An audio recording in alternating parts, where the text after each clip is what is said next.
കേരളം ഉൾപ്പെടെ 9 സംസ്ഥാനങ്ങളിലും 3 കേന്ദ്രഭരണ പ്രദേശങ്ങളിലും തീവ്ര വോട്ടർ പട്ടിക പരിഷ്കരണ നടപടികൾക്ക് തുടക്കമായി. പശ്ചിമബംഗാളിൽ മുഖ്യമന്ത്രി മമതാ ബാനർജിയുടെ നേതൃത്വത്തിൽ SIR-ന് എതിരായ മെഗാ റാലിക്ക് തുടക്കമായി. ബീഹാറിലെ തീവ്ര വോട്ടർ പട്ടിക പരിഷ്കരണത്തിന് എതിരായ ഹർജികൾ സുപ്രീംകോടതി ഇന്ന് വീണ്ടും പരിഗണിക്കും. വിശദാംശങ്ങളുമായി ബൽറാം നെടുങ്ങാടിയാണ് ഇപ്പോൾ ചേരുന്നത് ഡൽഹിയിൽ നിന്ന്. ബൽറാം, ഈ ബംഗാളിലേക്ക് തെരഞ്ഞെടുപ്പ് കമ്മീഷന്റെ സംഘം എത്താൻ പോകുന്ന റിപ്പോർട്ടുണ്ടായിരുന്നല്ലോ. ഈ കൊൽക്കത്തയിലെ പ്രതിഷേധം ആരംഭിച്ചു കഴിഞ്ഞോ ബൽറാം? ഉന്മേഷ്, കൊൽക്കത്തയിലെ വലിയ പ്രതിഷേധമാണ് ഈ SIR ഇന്ന് ആരംഭിക്കുന്നതോടനുബന്ധിച്ച് മുഖ്യമന്ത്രി മമതാ ബാനർജി പ്രഖ്യാപിച്ചിരുന്നത്. ആ ഒരു പ്രതിഷേധം ആരംഭിച്ചു കഴിഞ്ഞിരിക്കുന്നു. മുഖ്യമന്ത്രി Mamata Banerjee, party general secretary Abhishek Banerjee അടക്കമുള്ള തൃണമൂൽ കോൺഗ്രസിന്റെ മുതിർന്ന നേതാക്കൾ എല്ലാവരും തന്നെ റെഡ് റോഡിൽ എത്തിച്ചേർന്നിട്ടുണ്ട്. റാലി ആരംഭിച്ചിരിക്കുകയാണ്. 1 മണിക്കൂറോളം ഈ പ്രതിഷേധ റാലി തുടരും എന്നാണ് തൃണമൂൽ നേതാക്കൾ അറിയിച്ചിരിക്കുന്നത്.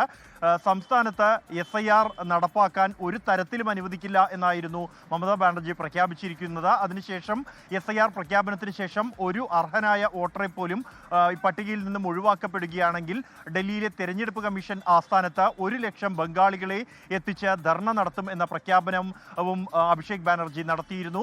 ആദ്യഘട്ട പ്രതിഷേധമാണ് ഇന്ന് ഇപ്പോൾ റെഡ് റോഡിൽ ആരംഭിച്ചു കഴിഞ്ഞിരിക്കുന്നത്. ഇന്ന് ആണ് രാവിലെ മുതലാണ് പശ്ചിമ ബംഗാൾ, കേരളം, തമിഴ്നാട് അടക്കം ഈ SIR-നെതിരെ കടുത്ത എതിർപ്പുയരുന്ന ഇന്ത്യ സഖ്യ പാർട്ടികൾ ഭരിക്കുന്ന 3 സംസ്ഥാനങ്ങൾ ഉൾപ്പെടെ 9 സംസ്ഥാനങ്ങളിലും 3 കേന്ദ്രഭരണ പ്രദേശങ്ങളിലും SIR-മായി ബന്ധപ്പെട്ടുള്ള ഗ്രൗണ്ട് ലെവൽ നടപടികൾ ആരംഭിച്ചത്. ഈ BLO-മാർ വീടുകളിലെത്തി വിവരങ്ങൾ ശേഖരിക്കുന്ന നടപടികൾ ആരംഭിച്ചു കഴിഞ്ഞിരിക്കുന്നു. ഈ ഒരു ഘട്ടത്തിൽ അതേസമയം തമിഴ്നാടാകട്ടെ കോടതിയെ സമീപിക്കാൻ തീരുമാനിക്കുകയും കഴിഞ്ഞ ദിവസം ഇന്നലെ DMK സുപ്രീം കോടതിയിൽ ഒരു ഹർജി സമർപ്പിക്കുകയും ചെയ്തിട്ടുണ്ട്. ഇന്ന് SIR-മായി ബന്ധപ്പെട്ട ആദ്യഘട്ട SIR ബീഹാറിൽ നടപ്പാക്കിയതുമായി ബന്ധപ്പെട്ടുള്ള ഹർജികൾ സുപ്രീം കോടതി വീണ്ടും പരിഗണിക്കാൻ ഇരിക്കുകയാണ്. അത്തരത്തിൽ ഒരു ഹർജി സമർപ്പിക്കപ്പെട്ടിരിക്കുന്നത്. ഇന്നത്തെ ഹർജികളോടൊപ്പം തന്നെ തമിഴ്നാടിന്റെ ഹർജിയും പരിഗണിക്കാനാണ് സാധ്യത. അതേസമയം ഇന്ന് പ്രധാനമായും കഴിഞ്ഞ തവണ സുപ്രീം കോടതി ഈ ഹർജി പരിഗണിക്കുന്ന ഘട്ടത്തിൽ അന്തിമ വോട്ടർ പട്ടിക സംബന്ധിച്ചുള്ള മാറ്റങ്ങൾ പ്രഖ്യാപിക്കണം അല്ലെങ്കിൽ പരസ്യപ്പെടുത്തണം എന്ന നിർദ്ദേശം നൽകിയിരുന്നു.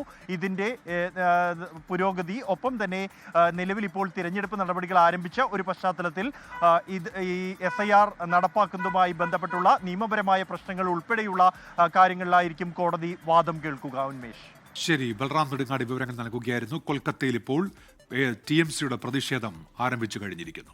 ലോകത്തെവിടെയായാലും ഏത് സമയത്തും 24 വാർത്തകളും ഓഗ്മെന്റഡ് റിയാലിറ്റി പാക്കേജുകളും എക്സ്പ്ലെയിനറുകളും വിശദമായി കാണാൻ ഞങ്ങളുടെ YouTube ചാനൽ നിങ്ങൾക്ക് സബ്സ്ക്രൈബ് ചെയ്യാം.